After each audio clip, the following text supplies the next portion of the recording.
తిరుమలలో భక్తుల రద్దీ సాధారణంగా ఉంది. టోకెన్ లేని వారికి సర్వదర్శనానికి 8 గంటల సమయం పడుతుంది. నిన్న శ్రీవారిని 65,127 మంది భక్తులు దర్శించుకోగా 19,307 మంది తలనీలాలు సమర్పించుకున్నారు. అదే సమయంలో స్వామివారి హుండీ ఆదాయం 4.29 కోట్ల రూపాయలు సమకూరింది. ఎస్ఎల్బీసీ టన్నెల్లో ప్రమాదం జరిగిన ప్రాంతానికి రెస్క్యూ సిబ్బంది 40 మీటర్ల దూరంలో నిలిచిపోయారు. ఇప్పుడు ఆ 40 మీటర్లే అతిపెద్ద సవాల్గా మారింది. కార్మికులు చిక్కుకున్నట్లు భావిస్తున్న స్థావరానికి ముందు పైకప్పు శిథిలాలు దట్టంగా అడ్డుపడ్డాయి. మరోవైపు ఊటతో భారీగా నీరొస్తూ బురద పెరుగుతుంది. దీంతో శిథిలాలను తొలగిస్తూ బురదను బయటకు పంపడమే సిబ్బంది ముందున్న పెద్ద టాస్క్. ఇది పూర్తయితే కార్మికుల జాడ దొరికినట్టే. కుంభమేళా వద్ద ఫైర్ ఆఫీసర్గా విధులు నిర్వహిస్తున్న సంజీవ్ కుమార్ కు ఓ మహిళ కనిపించగానే ఆమెను ఎక్కడో చూసినట్లు అనిపించింది. వెళ్లి అడగ్గా అప్పుడు తెలిసింది ఆమె తన డిగ్రీ క్లాస్మేట్ అని. సంజీవ్ కుమార్, రష్మి గుప్తా 1988లో డిగ్రీ కలిసి చదువుకున్నారు.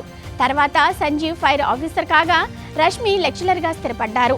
ఇన్నేళ్ల తర్వాత కుంభమేళా సాక్షిగా కలవటంతో వారిద్దరూ పట్టలేని ఆనందంలో మునిగిపోయారు.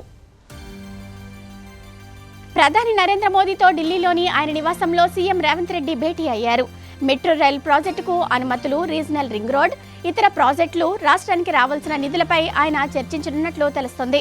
సీఎం వెంట మంత్రి శ్రీధర్ బాబు, సీఎస్ శాంతికుమారి ఉన్నారు. ఈ ఏడాదిలో ప్రధానితో రేవంత్ భేటీ కావటం ఇదే తొలిసారి.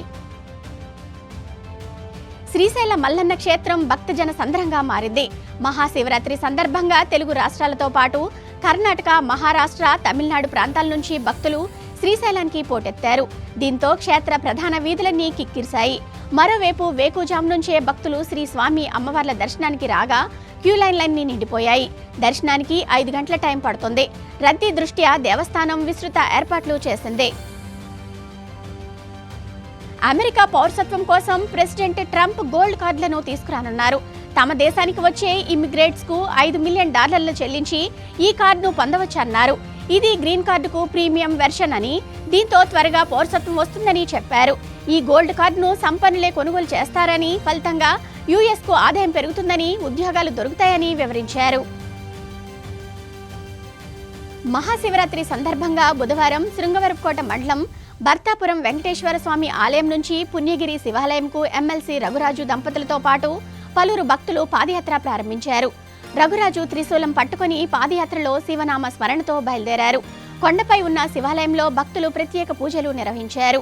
సిఐ ఆధ్వర్యంలో పోలీసులు బందోబస్తు నిర్వహిస్తున్నారు. 36 సార్లు ఢిల్లీకి పోయినా ₹3 తీసుకురాలేదని తెలంగాణ సీఎం రేవంత్ పై కేటీఆర్ ఫైర్ అయ్యారు. ఎస్ఎల్బీసీ ప్రమాదంలో 8 మంది కార్మికులు చిక్కుకుంటే ఎన్నికల ప్రచారంలో మునిగి తేలారని దుయ్యబట్టారు. 96 గంటలు దాటినా ముందడుగు వేయటం లేదని దుయ్యబట్టారు. కాళేశ్వరం పగుళ్లు, శ్రీశైలం అగ్ని ప్రమాదంపై కారుకూతలు కూసిన మేధావులు ఎస్ఎల్బీసీ విషయంలో మాత్రం నోరెత్తడం లేదని విమర్శించారు. బాధిత కుటుంబాలకు అండగా ఉండాలని కోరారు. మహాశివరాత్రి సందర్భంగా నదుల్లో స్నానాలు చేస్తుండగా విషాద సంఘటనలు జరిగాయి. తూర్పు గోదావరి జిల్లా తాటిపూడిలోని గోదావరిలో దిగిన 11 మందిలో 5 యువకులు గల్లంతయ్యారు.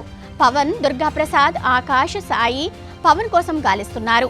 అలాగే శ్రీశైలం డ్యాం దిగున కృష్ణానదిలో స్నానం చేస్తూ కొట్టుకుపోయిన కొడుకును తండ్రి కాపాడబోయి నీటి ఉధృతికి 2 మృతి చెందారు. మహాశివరాత్రి పర్వదినాన్ని పురస్కరించుకుని ప్రయాగ్రాజ్ మహాకుంభమేళాకు భక్తులు పోటెత్తారు. తెల్లవారుజామునే త్రివేణి సంగమం వద్దకు చేరుకొని పుణ్య స్నానాలు ఆచరించారు. శివలింగం ఆకారంలో ఏర్పాటు చేసిన విద్యుత్ వెలుగుల్లో లక్షలాది మంది భక్తులు పవిత్ర స్నానాలు చేస్తున్న డ్రోన్ విజువల్స్ అద్భుతంగా ఉన్నాయి. జనవరి 13న ప్రారంభమైన మహాకుంభమేళా నేటితో ముగినుంది. దాదాపు 65 కోట్ల మంది కుంభమేళాను దర్శించారు. కులగణన రీసర్వేకు తెలంగాణ ప్రభుత్వం అవకాశం కల్పించినా చాలా కుటుంబాలు ఆసక్తి చూపటం లేదు. ప్రభుత్వ లెక్కల ప్రకారం రెండోసారి సర్వేలో 3,56,323 కుటుంబాలు వివరాలు సేకరించాల్సి ఉండగా ఇప్పటి వరకు 8,422 కుటుంబాలే ఎంట్రీ చేసుకున్నాయి. రీసర్వేకు ఎల్లుండితో గడువు ముగినుంది. సూడాన్ మిలిటరీ విమాన ప్రమాదానికి గురైంది. రాజధాని కార్డుమన్ సమీపంలోని వాదీ సిత్నా ఎయిర్ బేస్ నుంచి ఫ్లైట్ టేకాఫ్ అవుతూ ఒక్కసారిగా కుప్పకూలింది. దీంతో విమానంలోని 10 మంది ఆర్మీ అధికారులు, పౌరులు మరణించారు. మరికొందరు గాయపడగా వారిని ఆసుపత్రికి తరలించి చికిత్స అందిస్తున్నారు. మరోవైపు అమెరికాలోని చికాగోలో నిన్న త్రుట్లో ఘోర విమాన ప్రమాదం తప్పిన విషయం తెలిసిందే. ఎమ్మెల్సీ ఎన్నికల నేపథ్యంలో 24 జిల్లాలలో ప్రైవేట్ స్కూళ్లు, కాలేజీలకు తెలంగాణ ప్రభుత్వం సెలవులు మంజూరు చేసింది. పోలింగ్ ఉండటంతో ఈ నెల 27న కౌంటింగ్ జరిగే మార్చి 3న సెలవులు వర్తించనున్నట్లు సీఎస్ శాంతికుమారి తెలిపారు. కాగా ఉమ్మడి జిల్లా మెదక్, కరీంనగర్, ఆదిలాబాద్, నిజామాబాద్ గ్రాడ్యుయేట్ టీచర్స్ ఎమ్మెల్సీతో పాటు నల్గొండ, వరంగల్, ఖమ్మం జిల్లాలలో టీచర్ ఎమ్మెల్సీ ఎన్నికలు జరగనున్నాయి. అహ్మదాబాద్ మాదిరి అమరావతిలోనూ అంతర్జాతీయ క్రికెట్ స్టేడియం నిర్మించనున్నట్లు మంత్రి నారా లోకేష్ తెలిపారు. దీనికి ఇంటర్నేషనల్ క్రికెట్ కౌన్సిల్ అంగీకారం తెలిపిందని చెప్పారు.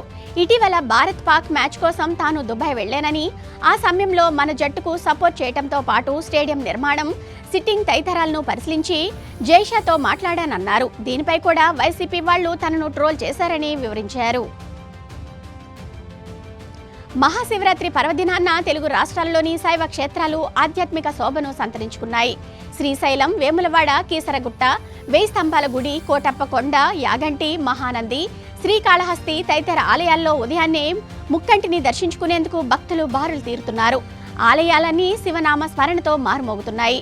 బోలా శంకరుడికి భక్తులు ప్రత్యేక పూజలు, అభిషేకాలు నిర్వహిస్తున్నారు.